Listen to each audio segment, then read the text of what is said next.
자, 오늘 그 제목을 붙여봤습니다. 하나님 나라 생활 방식이다. 그렇다면 하나님 나라 생활 방식이라고 한다면 반대도 있겠죠.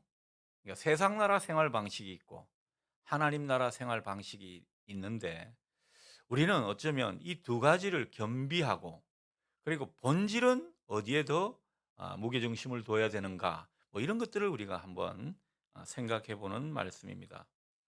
오늘도 이 말씀은요, 제자들에게 하신 말씀이죠. 특별히 예수님이 부르시고 또 가까이 두시면서 함께 사시고 그리고 그들에게 뭔가 예수님을 예수님이 본이 되어서 예수님의 정신, 예수님의 마음, 예수님의 뜻을 알려주시고자 하는 그런 제자들에게 오늘 이 말씀을 주셨다라는 것입니다. 자, 그 점에 착안하고 우리가 한번 이 말씀을 전체적인 관점에서 한번 보도록 하겠습니다. 말씀에 들어가기죠. 1번 문제입니다. 본문 6장 27절에서 29절을 세상 사람들의 생각으로 고쳐 읽으면 어떻게 됩니까? 과연 이렇게 살면 행복하겠습니까? 어떤 세상이 될 것 같습니까? 여러분 한번 이 질문에 누가 답을 해 주시죠. 이거는 뭐 굉장히 쉬운 난이도로 말하면 상중하중의 하가 아닐까 싶어요. 어 누가 한번 말씀해 주십시오. 어떤 분은 난이도가 하라 그러는데 하도 틀리면 어떡하나. 이 틀리는 건 없습니다. 이제 평소에 이야기 안 하신 분 이야기하시면 좋겠네요.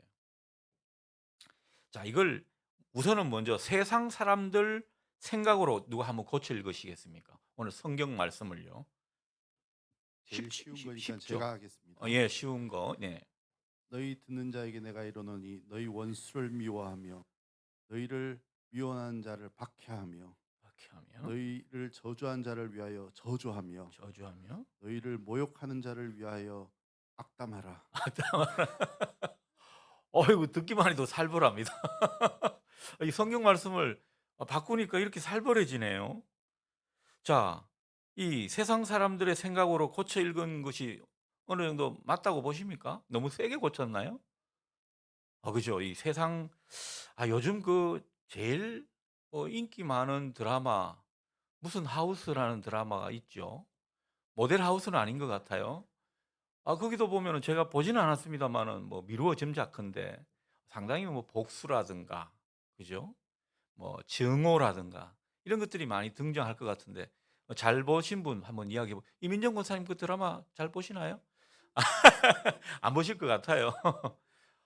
아니 세상 사람들의 그 모습이 안 좋은 모습이 주로 이제 막장 드라마에는 집중돼 있지 않습니까?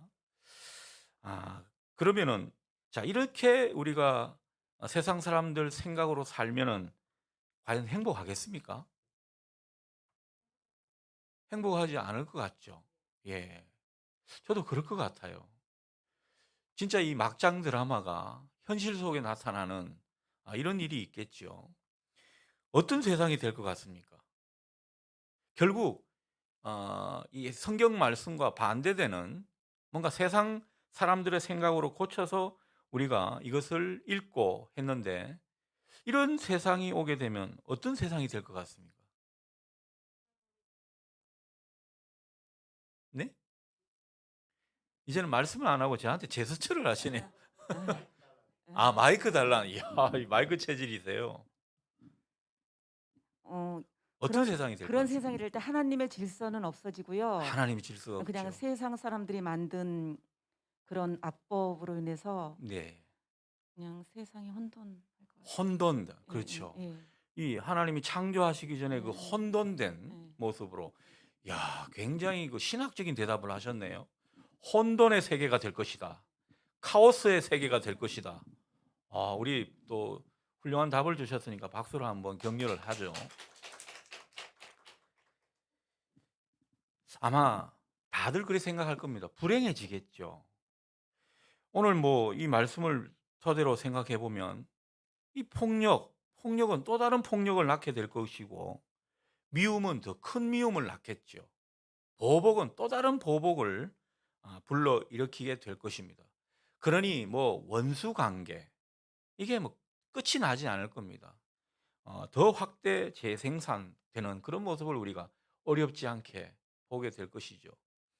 여러분, 제가 예전에 뭐 어릴 때 참 무협 영화, 중국 무협 영화 많이 봤는데요. 무협 영화 보면 그렇더라고요. 내용이 별로 없어요. 그냥 뭐 액션만 있고. 근데 스토리는 그런 겁니다. 평생을 복수하다가 끝이 납니다. 복수하다 자기도 한 번도 제대로 행복을 누리지 못하고 그냥 꼴깍하는 거예요. 그게 이제 우리 사는 세상이라는 것입니다. 복수가 복수를 부르는 그런 세상, 뭐가 행복하겠습니까? 오늘 성경을 이게 조금 반대로 우리가 읽어봤더니 이렇게 무서운 세상이 되고 만다는 것을 느끼게 됩니다.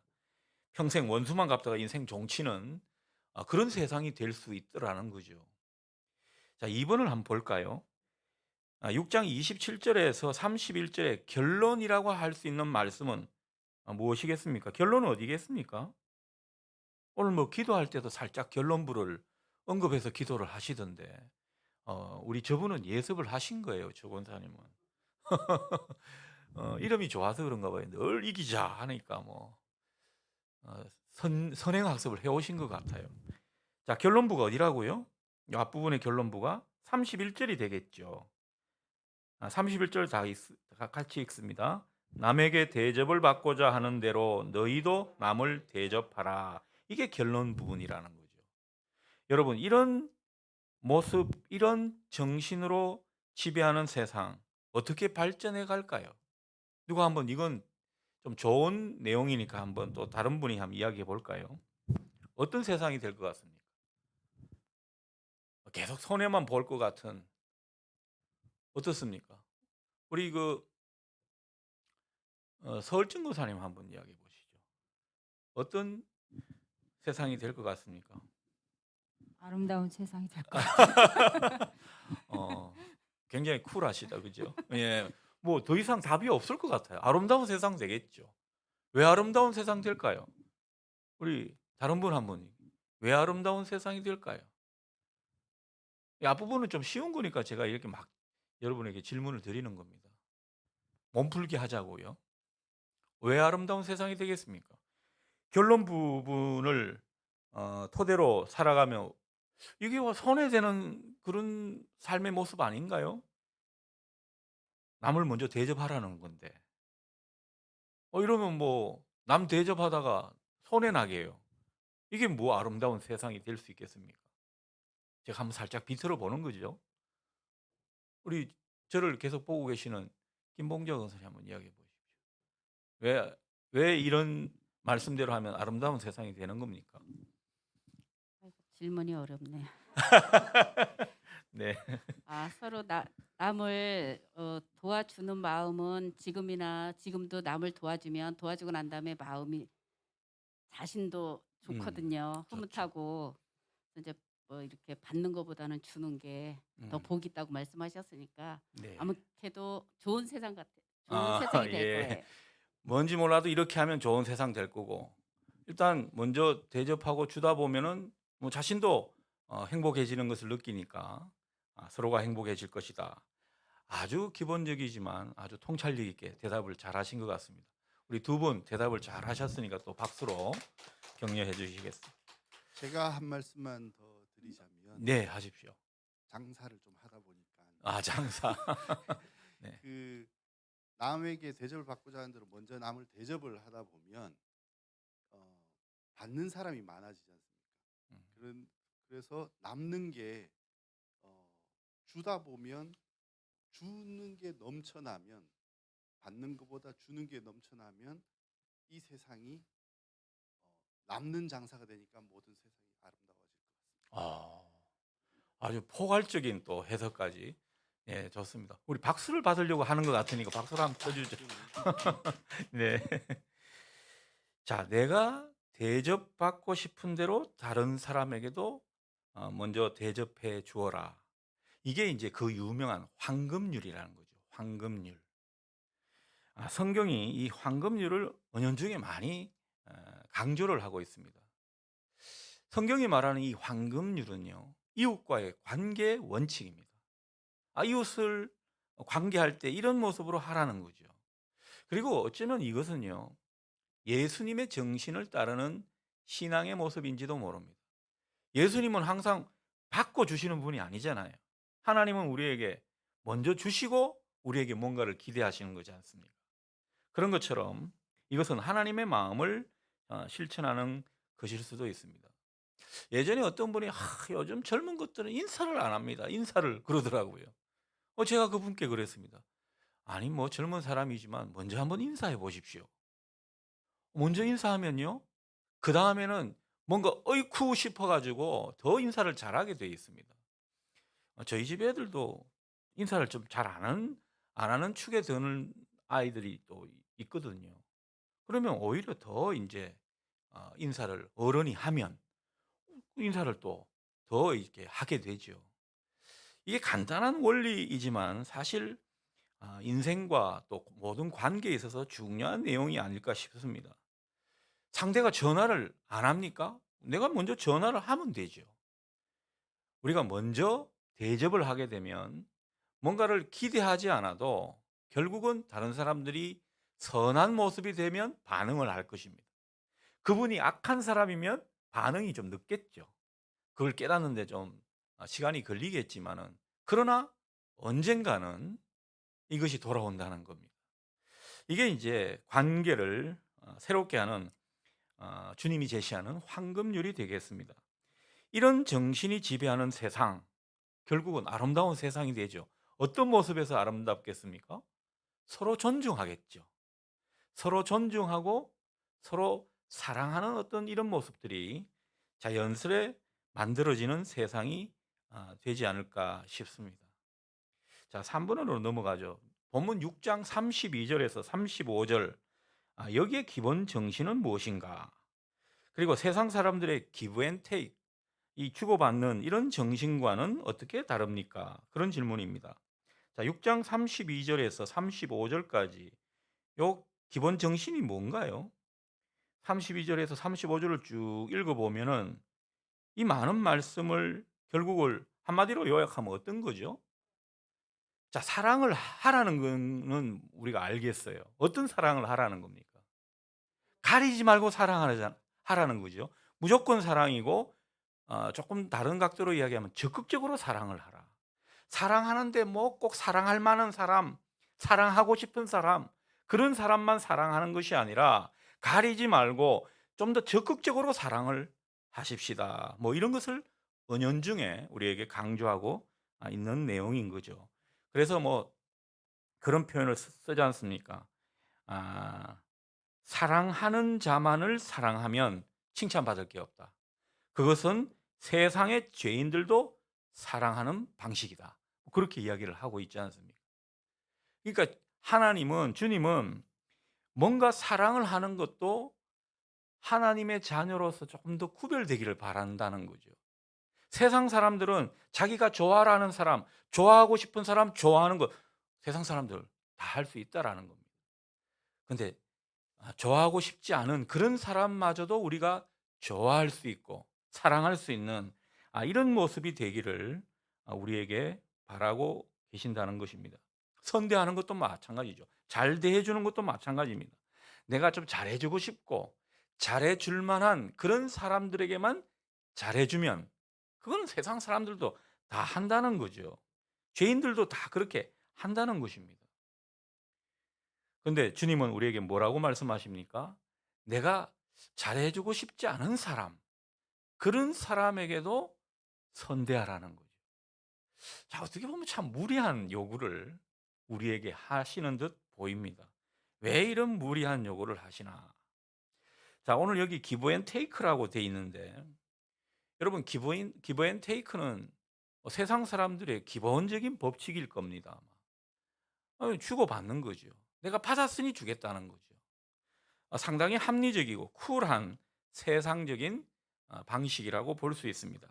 자, 그러나 이것은요, 이해타산적인 사랑이라는 겁니다. 오늘 성경이 말하는 부분은 바로 그런 거죠. 자, 이것은 세상 사람들의 방식이다. 그러면 뭘 강조하시는 겁니까? 하나님 나라 방식이 따로 있다라는 겁니다. 자, 오늘 제자들에게 말씀하신다 그랬죠. 오늘 이 제자들에게 특별히 무엇을 말씀하시는가 하면 너희들은 세상에 속해 있지만은 하나님 나라 시민이라는 거죠. 너희들은 세상에서 하나님 나라로 뿌리를 옮겨 옮기고 있는 사람이다. 뭐 그런 점을 지금 이야기하고 있는 것이죠. 그러니 하나님 나라 차원이 따로 있다는 겁니다. 하나님 나라 차원은 세상 차원과는 좀 더 높은 고차원이라는 거죠. 그러니 너희들은 고차원적인 사랑을 해라. 차원 높은 사랑을 해라. 그래서 사람을 가리지 말고 좋아할 만한 사람, 내가 좋아하고 싶은 사람만 사랑하고 선대하는 이런 어떤 모습에서 벗어나라. 이걸 말씀하시는 겁니다. 그래서 원수를 사랑하라. 이런 말까지 우리에게 주문하고 계시는 거죠. 아무것도 바라지 말고 꾸어주라. 이런 요구도 우리에게 하고 있습니다. 무리한 요구라는 생각이 듭니다. 자, 주님은 우리에게 이런 요구를 하실 때 그렇다면 우리가 이 요구대로 할 수 있는 근거도 있으니까 이런 말씀을 하시겠죠. 어떤 근거를 갖고 우리에게 이런 요구를 하시겠습니까? 이 모든 것은요, 고차원적인 하나님 나라 방식으로 사랑을 하고 선대를 하고 또 뭐 꾸어주라 이렇게 하시는 말씀은요, 이 모든 것 위에 하나님이 있다는 겁니다. 하나님을 기억하라는 거죠. 하나님이 두 눈을 부릅뜨고 보고 계신다는 겁니다. 너희들이 정말 하나님 나라 그 차원에서 사랑하고 선대하는 이 부분은 하나님이 반드시 기억하신다는 거죠. 그 점을 우리에게 말씀하시는 겁니다. 그러니까 하나님 나라 차원은요, 그 밑바탕에는 하나님이 보신다. 이게 깔려 있는 겁니다. 그러니 다소 우리에게 어려운 요구를 하실 때도 주님이 당당하게 말씀하신다는 거죠. 세상 방식은 뭐 받기를 바라고 꾸어주는 건데 때로는 뭐 못 받을 셈 치더라도 꾸어주라는 거죠. 그러면 어떻게 된다고요? 이걸 다 하나님이 보고 계신다는 겁니다. 그런 어떤 말씀을 우리에게 하고 있죠. 자, 본론으로 들어가 봅니다. 좀 전에 말씀드렸다시피 주님은 우리가 세상 나라에 속한 사람이 아니라 하나님 나라에 속한 사람이라는 것을 전제로 이 말씀을 하고 있는 것입니다. 여러분, 국적이 우리가 다르다는 거죠. 그래서 로마 시민권자였던 바울은 자기가 로마 시민이지만 자기는 하나님 나라 시민이다. 그래서 하나님 나라 시민의 모습으로 살아가는 것을 이야기했지 않습니까? 마찬가지라는 거죠. 우리도 하나님 나라의 국적을 둔 사람들이라는 겁니다. 여러분, 미국의 국적을 가진 미국 시민이면 미국 법을 따르죠. 우리가 하나님 나라에 속한 시민이면 하나님 나라 법을 따라야 된다는 겁니다. 그 점을 우리에게 이야기하고 있죠. 그래서 우리가 세상에 발붙이고 살지만 세상의 지배를 받는 사람이 아니라 하나님의 지배를 받고 하나님의 법을 따르는 사람들이다. 하나님의 지배를 받고 하나님의 법을 따르는 사람을 하나님께서는 구별되게 생각하신다. 이 점을 우리에게 먼저 전제로 하고 있는 것입니다. 그러니 하나님 나라 법을 잘 준수할 때는 하나님께서 두 눈을 부릅뜨고 보시기 때문에 그 사람의 행동 하나하나를 하나님이 기억하셨다가 반드시 그 행동에 맞는 대우를 해주고 또 하나님께서 이 모든 것을 책임지신다는 거죠. 그래서 우리에게 하나님 나라 시민의 모습을 요구하시는 것입니다. 자, 그런 각도에서 한번 1번 문제를 보죠. 원수 갚는 생활의 태도는 어디에 근거하고 있습니까? 사랑과 용서의 정신은 어디에 근거하고 있습니까? 자, 원수 갚는 생활 태도 어디에 근거하고 있습니까? 오늘 성경은 그런 말을 하죠. 원수를 사랑하고 미워하는 자를 선대하라. 저주하는 자를 축복하고 또 모욕 주는 자를 위해 기도하라. 이걸 우리가 아까 거꾸로 바꿔서 말씀을 나누었더니만 너무너무 뭐랄까요, 세상이 황폐해지는 듯한 것을 느끼는 모습이었습니다. 자, 이게 우리의 자연스러운 모습이라는 거죠. 하나님 나라 시민이라면 원수를 사랑할 줄 알아야 되고, 미워하는 자를 선대할 줄 알아야 되고, 저주하는 자를 축복할 줄 알아야 되고, 모욕 주는 자를 위해 기도할 수 있어야 한다. 이 점을 이제 우리에게 말씀하고 있습니다. 그러면 이제 삐딱한 생각이 들죠. 아니, 우리가 어떻게 그럴 수 있나? 특히 남자분들이 그럴 거예요. 남자분들은 여자분들에 비해서 혈기가 많죠. 자존심도 있습니다. 그래서 제가 예전에 직장 생활하고 사업할 때도 그랬지만은, 자존심이 강하다 보니까요, 모욕을 주는 사람한테는 꼭 이 뭐랄까 나중에 대갚아주고 싶은, 뭐 복수심이 알복수 뭐 이런 속된 말을 쓰면서 그렇게 꼭 응징을 하고 싶은 이런 마음들이 많이 있었더랬습니다. 그게 어떻게 보면 인지상정입니다. 사람은 누구나 그런 마음들이 다 있더라는 거죠. 거기다가 어느 정도 힘이 있습니다.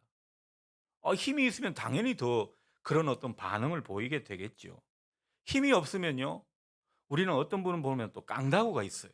그래서 끝까지 뭐 가른다 그러죠. 그렇게 하려고 하는 부분이 많죠. 이 세상을 살아가다 보면은 우리는 우리에게 나타나는 흔한 모습일 겁니다. 절대 손해 보지 않고 절대 당하지 않는 이런 인생이 지혜로운 인생이다. 스마트한 인생이다. 그렇게 생각하게 되겠죠. 그런데 주님은 뭐라고 말씀하십니까? 원수를 사랑하라.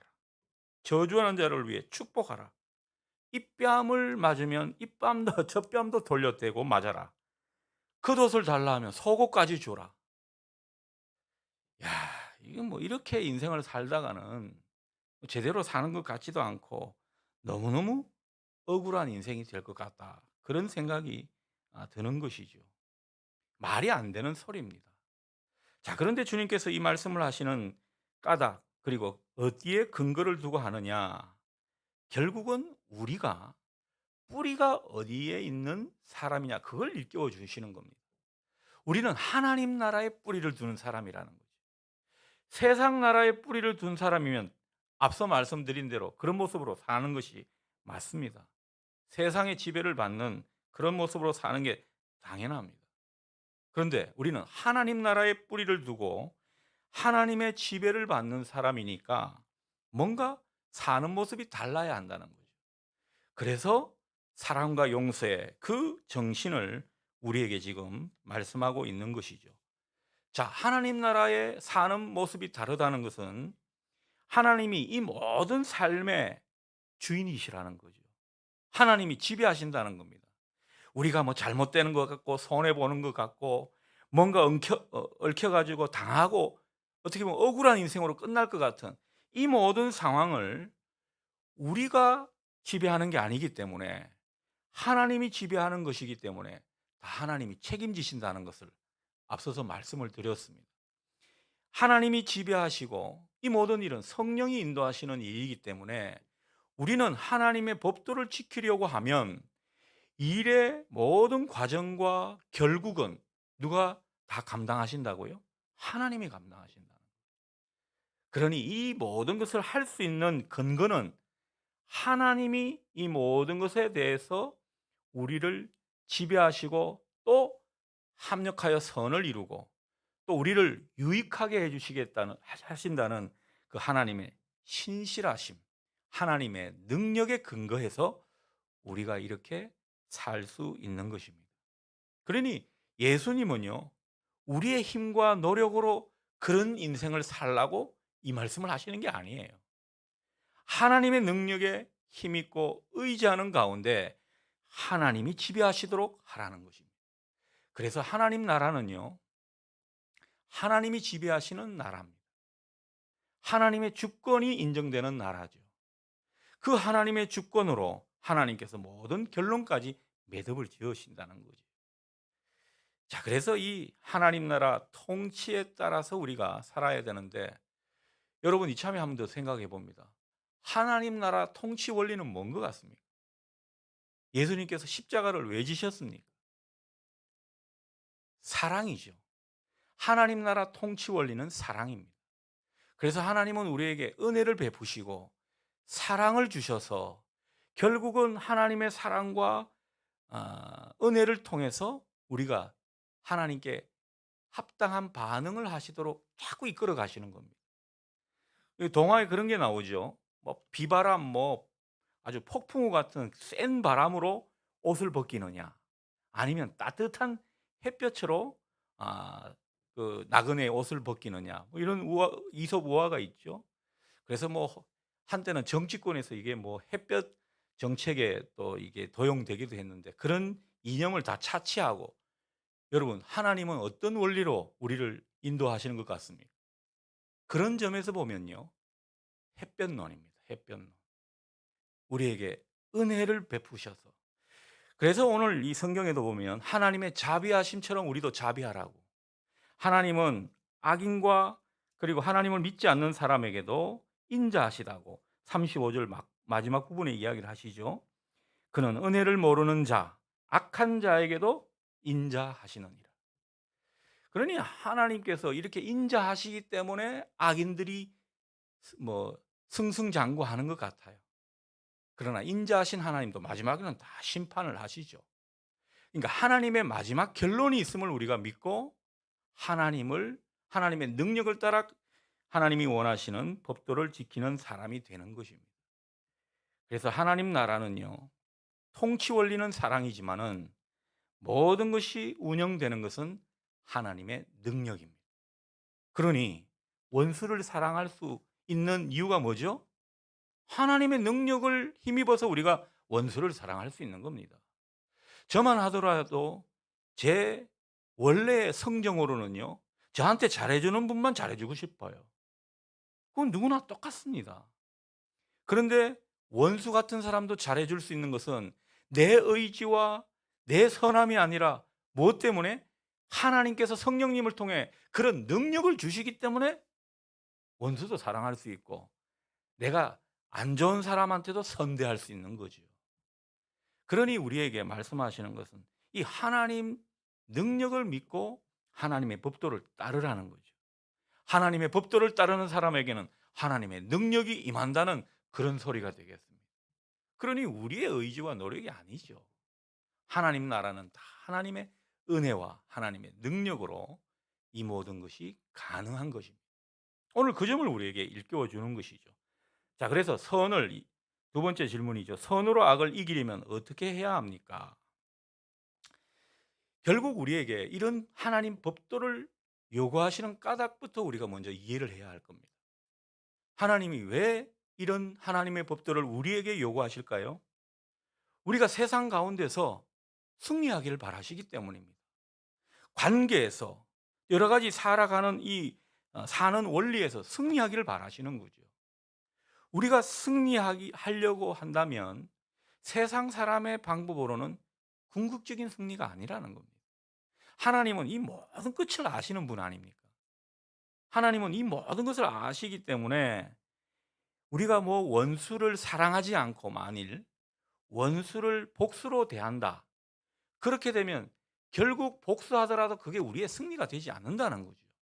그 점을 우리에게 말씀하고 있습니다. 우리가 세상 사람들처럼 그렇게 반응하고 살면 당장 속은 시원하고 내 감정도 해소되지만은 궁극적인 해결은 아니라는 거죠. 여러분, 아까 우리가 앞서서 먼저 생각해 봤지만은 이 주님 말씀을 거꾸로 적용해서 보니까요, 세상이 아주 엉망이 될 것 같아요. 혼돈의 세상이 될 것 같아요.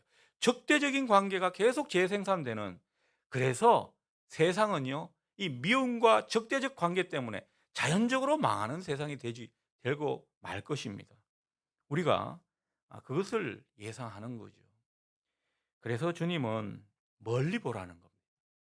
관계에 대해서도 멀리 보고, 이 멀리 본다는 것은 하나님의 크신 이 섭리의 원리를 따라서 이 모든 관계를 보라는 거죠.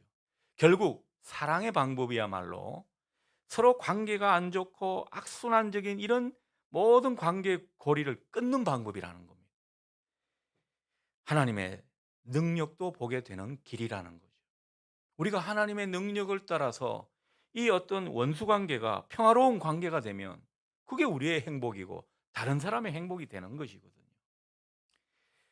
그래서 하나님은 우리에게 세상 방식이 아니라 하나님 나라 방식으로 하라고 말씀하십니다.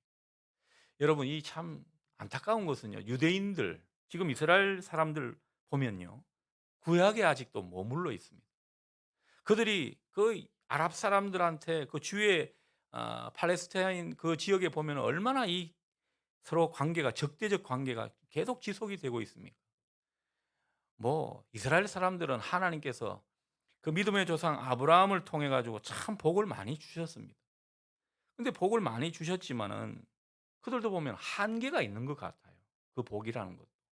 늘 전쟁이 어, 예상되는 그런 상황 가운데 살고 있더라는 거죠. 그래서 우리가 구약을 극복하고 또 신약에서 새롭게 하나님의 마음을, 하나님의 법도를 해석한 우리는 그 모습이 되어지 말아야 된다는 거죠. 멀리 보고 사랑을 실천하라. 그 가운데 인내하라. 참아라. 그렇게 되면 하나님의 그 능력이 너희들에게 전해져서 너희들은 얼마든지 사랑할 수 있고 선대할 수 있다. 이 점을 우리에게 말씀하시는 거죠. 자, 그런데 이게 안 되는 이유가 뭡니까? 안 되는 이유도 우리가 알아야 되겠죠. 우리가 이게 안 되는 이유는요, 우리가 아직 높아져서 그렇습니다. 그래서 그리스도의 길은 자기를 죽이는 길이라고 하는데, 나를 낮추고 내가 무가치하게 여겨져야 이 하나님의 능력을 기대면서 하나님의 법도를 실천할 수 있다라는 거죠. 오늘 그 점을 우리가 겸해서 생각해 보면 좋겠습니다. 자, 3번입니다. 황금률은 무엇입니까? 이것을 지키면 우리 삶에 어떤 유익이 있습니까? 이 황금률은 결국은요, 뭐 남을 먼저 대접하라는 것이 참 간단한 진리 같은데, 이게 관계를 좋게 하고 결국은 원수까지 사랑하게 되는 비결이라는 거죠. 원수라고 생각했을 때 내가 먼저 사랑을 베풀고 내가 먼저 은혜를 베풀면 그 원수 관계도 우리가 이기는 길 아닙니까? 그러면 그 사람도 나한테 원수 관계가 없게 되는 이런 일이 되기 때문에 결국은 사랑이 승리하는 이것을 우리가 보게 하는 유익이 있다라는 겁니다. 황금률은 우리에게 그런 유익을 주는 것이죠. 자, 그래서 하나님께서 이 황금률을 우리에게 허락하시면서 기대하시는 게 뭐냐? 오늘 우리 삶에 어떤 유익이 있는가 생각해 보면요. 첫 번째는요, 이 세상 속에 하나님 나라를 세우기 위해서 이 황금률, 우리에게 이런 하나님 나라 생활 법칙을 원하시는 것입니다. 남을 먼저 대접하는 그런 적극적인 신앙이 결국은 우리 생활을, 그런 우리 세상을 바꿀 수 있다라는 거죠. 그러니 하나님 나라가 이 땅 가운데 세워지는 것, 우리에게 행복이고 세상에 평화를 주는 일이라는 거죠. 그 점을 하나님께서 의도하고 계신 것입니다. 두 번째는 무슨 유익이 있습니까? 우리가 하나님 나라 법도를 따라서 이런 황금률을 우리 삶에 구현해 갈 때 우리는 진정한 하나님의 자녀가 되는 것입니다. 여러분, 진정한 하나님의 자녀는요, 하나님의 성품을 닮아가는 사람들이죠. 우리가 하나님의 성품을 어떻게 닮습니까? 기도만 한다고 닮을 수 있습니까? 결국 이런 주님의 마음이 담겨 있는 하나님 나라 법도를 따라 살아갈 때 우리는 하나님의 성품을 닮아가는 것입니다. 예수님의 모습이 돼 가는 거죠. 작은 예수가 따로 없죠. 바로 이 모습이 작은 예수라는 것입니다. 자, 그러면 우리가 정리를 해봅니다. 자, 오늘 본문을 통해서 하나님 나라 생활 법칙이라고 할 수 있는 것을 한번 정리를 해보겠습니다. 오늘 제목이 하나님 나라 생활 법칙이니까요. 이것은 35절에 집중되어 있습니다. 우리 35절을 같이 한번 읽어볼까요? 오직 너희는 원수를 사랑하고 선대하며 아무것도 바라지 말고 구워주라.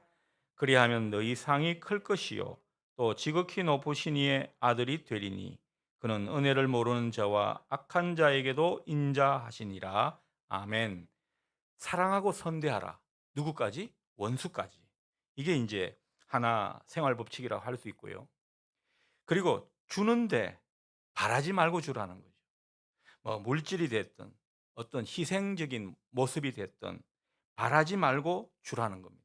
이게 두 번째 법칙이에요. 자, 세 번째 법칙이 뭡니까? 세 번째 법칙은요, 하나님이 갚아주신다. 사람한테 기대하지 말라는 거죠. 하나님이 갚아주신다. 그 점을 35절 하반절에 분명히 기록해 두고 계시죠. 하나님의 상이 클 것이다. 하나님이 다 판단하시고 하나님이 주신다는 겁니다. 그리고 그 뒤에 뭐라고 되어 있습니까? 하나님의 자녀로 하나님께서 인정하시고 높여주신다. 이런 사람을 하나님께서 높여주신다는 거죠. 그러면서 또 한 가지 더 보장을 해주죠. 38절 상반절 보면 뭐라고 되어 있습니까? 하나님께서 후히 갚아주신다. 이렇게 이제 삼중 보장을 하시면서 우리에게 하나님 나라 생활 법칙을 말씀하고 있는 것입니다. 여러분, 여기서 제일 핵심은 뭐죠? 그러면 하나님이 갚아주신다. 자, 그런 가운데 우리에게 또 한 가지 더 말씀하시는 것이 비판하지 말라, 정죄하지 말라, 그 말씀입니다. 그 말씀을 우리가 37절에서 보게 되죠. 왜 비판하고 정죄하지 않는 것이 하나님 나라 생활 법칙입니까? 여러분, 비판하고 정죄하다 보면요, 자기가 은연중에 하나님 위치에 올라가 있어요. 이거는 하나님 나라 시민의 모습이 아니라는 겁니다. 그래서 자기를 드러내는 것, 이게 하나님 나라에서는 굉장히 안 좋은 모습이거든요. 자기를 드러낼 수 있고, 드러낼 뿐만 아니라 하나님 위치에서 판단할 수 있는 이런 사람이 되기 때문에 우리에게 비판하고 정죄하지 말라, 그렇게 말씀하시는 겁니다. 우리가 뭐 개혁운동, 교회 개혁운동 하시는 분들 보면요, 다 좋은데 왠지 두려워해요. 왜 그렇습니까? 자기들이 뭔가 더 하나님보다 조금 아래 위치에서 막 판단하거든요. 절대 선이라는 이런 어떤 느낌을 우리에게 주니까 그것은 굉장히 위험하다. 교만의 죄로 이어질 수 있다. 이런 우려를 우리에게 낳게 하는 것입니다. 그러니 여러분, 비판하고 정죄하는 이 비판이라는 것은 남을 깎아내리는 겁니다. 건전한 어떤 비평, 뭐 이런 어떤 의견 개진이 아니라 그냥 남의 인격이나 이런 것들을 깎아내리려는 비난에 가까운 이런 것들은 우리가 삼가해야 된다. 자칫 교만의 죄로 이어질 수 있다. 이 점을 우리가 꼭 생각하면 좋겠습니다. 자, 5절 말씀 한번 보시죠. 5번 문제. 38절의 말씀의 의미는 무엇인가? 어떤 약속의 말씀으로 생각됩니까? 이걸 마지막으로 보겠습니다. 우리 38절을 우리 다 함께 읽겠습니다. 주라, 그리하면 너희에게 줄 것이니 곧 후이되어 누르고 흔들어 넘치도록 하여 너희에게 안겨주리라. 너희가 헤아리는 그 헤아림으로 너희도 헤아림을 도로 받을 것이니라. 아멘. 자, 이 말씀의 의미가 뭘까요? 오늘 쭉 이제 말씀을 제가 드렸습니다. 이걸 토대로 해서 여러분들이 한번 이 말씀의 의미가 뭘까? 여러분들이 느끼시는 대로 한번 이야기해 보시죠. 이 말씀은 나는 어떤 의미로 다가온다. 38절 말씀이 한번 누가 한번 이야기해 보시기 바랍니다. 이야기해 보자 그러면 또 밑을 봐가지고 시선 마주치면 자꾸 시키니까 그죠? 네. 어떤 원리를 지금 우리에게 말씀하시는 것 같습니다. 자, 우리 발표의 여왕 전용 마이크로. 네,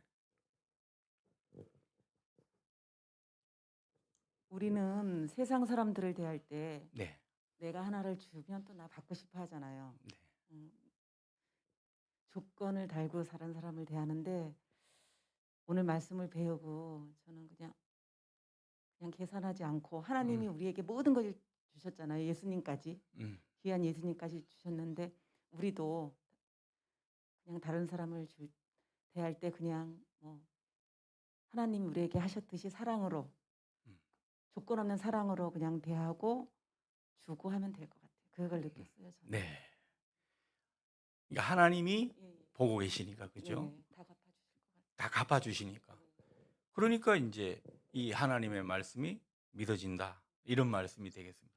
아주 훌륭한 대답이었습니다. 또, 자, 우리 또 한 번만 더 이야기해 보죠. 어떤 말씀의 의미로 다가온다.